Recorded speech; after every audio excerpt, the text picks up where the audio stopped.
Hi, Debbie Benson-Miller with Prime Real Estate Services. And Ken McCoy, Petaluma Home Loans. And today, for your Tuesday tip, we're going to talk about credit. Credit. Woo! Credit.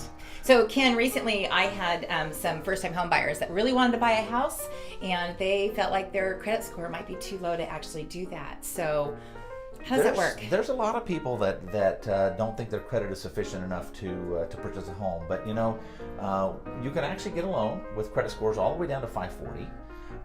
One of the things we do as part of the process when we're helping someone as a first-time home buyer especially is go through and see what we can help them do to improve their credit scores. Credit scores affect their interest rate, they affect their mortgage insurance, they affect how much they can qualify for. So it's real important, and that's something that we do locally, is we help you deal with your credit score to get it up.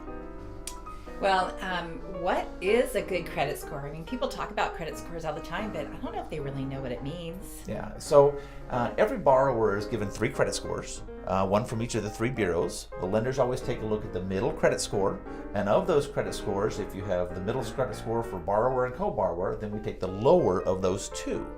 And the credit scores, a high credit score would be anything 740 and above, all gets kind of lumped into that same group. And then they typically ratchet down at about 20-point increments, so 720, 700, 680, and if you fall into those categories, then it, like I said, it can affect your credit interest rate, or it can affect your mortgage insurance if you have mortgage insurance. So what you're saying is, if you were a 740, or you thought you were, but you're actually a 720, or you're down into the 6s, it's going to cost you more for that payment. It is going to cost you more.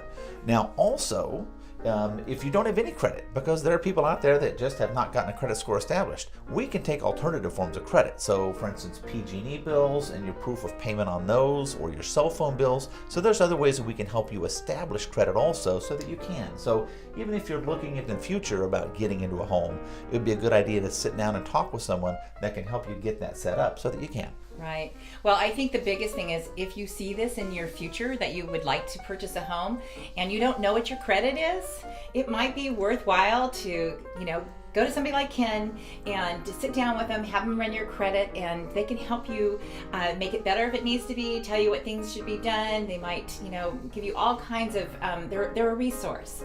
And it's really important that you know this before you find the house. So you kind of know that you can get this done and what it's going to take to get it done. Absolutely. So you've helped a lot of my clients where they didn't think they were going to be able to buy, and they were able to get their first home. And it's a cool feeling being able to help somebody get into a home. Especially when they thought, no way is it going to happen. Yep. So thanks a lot for listening to us today. Yep. Tuesday tips. We will see you next week.